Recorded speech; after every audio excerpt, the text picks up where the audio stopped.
किसी ने बड़े कमाल की बात कही है कि त्याग के बिना जीवन में कुछ भी संभव नहीं है। एक सांस लेने के लिए भी एक सांस को छोड़ना पड़ता है। नमस्ते दोस्तों, मेरा नाम है आरजे कार्तिक। तिब्बत की एक कथा है, बड़ी फेमस कहानी है। वहां पहाड़ियों के बीच में एक सरोवर था, एक तालाब था, चारों तरफ से पेड़ों से घिरा हुआ, ऊंचे ऊंचे बड़े बड़े पेड़ थे चारों तरफ।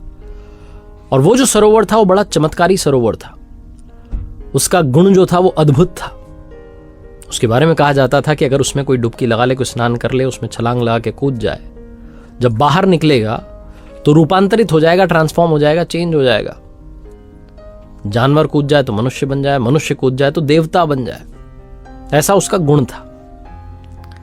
और इसके बारे में बहुत कम विद्वानों को पता था, और उन कम विद्वानों में से भी कुछ थे जिन्होंने की कोशिश की थी उसको खोजने की, लेकिन मिल नहीं पाया। बहुत ही कठिन रास्ता था, बहुत मुश्किल से वो मिल नहीं पा रहा था। लोग ढूंढने तो जाते थे, वापस आ जाते थे। एक दिन एक सज्जन को, एक विद्वान को वो सरोवर मिल गया पहाड़ियों के बीच में। बिना देरी के वो पेड़ पर चढ़ते उन्होंने छलांग लगा दी, डुबकी लगा दी। और जब बाहर निकले तो वो मनुष्य देवता बन चुका था, देवी शक्तियों से संपन्न हो चुके थे, देव रूप में आ चुके थे। ये सारा जो सीन था, दृश्य था, ये पेड़ पर बैठा हुआ बंदर बंदरिया का जोड़ा देख रहा था। उनका दिमाग ठनका। उन्होंने कहा, देखो हमारी आंखों के सामने इतना चमत्कारी सरोवर है, हमें पता ही नहीं है, हमने अब तक डुबकी क्यों नहीं लगाई, देखा। वो मनुष्य गया और देवता बनकर निकल गया। आपस में बात करने लगे बंदर बंदरिया।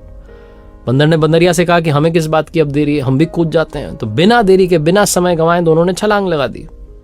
चमत्कारी सरोवर था, चमत्कार हुआ। दोनों मनुष्य रूप में बाहर निकले। बंदर पुरुष बन गया था, बंदरिया सुंदर महिला बन चुकी थी। दोनों एक दूसरे को निहार रहे थे और कह रहे थे, क्या बात है, हमारी आंखों के सामने इतना बड़ा सरोवर, हमें पता ही नहीं है कि इसमें इतना कमाल का गुण है। बंदर के मन में एक बात और आई। बंदर ने कहा, सुनो अब एक काम और करते हैं, मनुष्य तो बन ही गए, एक बार और छलांग लगाते हैं, अब की बार देवता बन के निकलेंगे। बंदरिया जो कि सुंदर नारी बन चुकी थी, उसने कहा, अरे सुनो, रहने दो, इतना काफी, इतना मिला बहुत ठीक है। हमारे तो पुरखों ने कहा है कि अति सर्वत्र वर्जित, ठीक नहीं है। लेकिन बंदर मानने वाला नहीं था। उसने कहा, तुम पागल हो चुकी हो, तुम छोड़ो, मैं जा रहा हूं, तुम्हें चलना है तो आ जाओ, मैं छलांग लगाने वाला हूं। बंदर ने कहा, नहीं, मैं तो नहीं चलने वाली। बंदर जो था वो पहुंचा पेड़ पर, जो मनुष्य रूप में था, कूदा सरोवर के अंदर, छलांग लगाई। लेकिन अब की बार जब बाहर निकला तो फिर से बंदर बन चुका था। जो बंदरिया सुंदर महिला बन चुकी थी, उससे किसी राजा ने विवाह कर लिया, वो रानी बन चुकी थी। जो बंदर वापस बंदर बन चुका था, उसको एक मदारी पकड़ के ले गया और राजा के दरबार में लेके आया, खेल दिखाने के लिए। बंदर ने देखा सामने जो उसकी बंदरिया थी वो रानी बनकर सिंहासन पर बैठी थी। बंदर चाह करके भी कुछ नहीं कर पा रहा था। बंदरिया ने बस, जो रानी बन चुकी थी, उसने बस एक ही बात कही बंदर से कि आगे कभी लालच मत करना, ज्यादा की इच्छा मत करना। जीवन में त्याग बहुत इंपॉर्टेंट है। एक लिमिट के बाद में खुश होना बहुत इंपॉर्टेंट है। संतुष्टि ढूंढना बहुत इंपॉर्टेंट है। हम में से बहुत लोग ज्यादा ज्यादा और उसके पीछे भाग रहे होते हैं, और जो मिला होता है उसे भी जी नहीं पा रहे होते हैं। इस बात को सोचिएगा जरूर।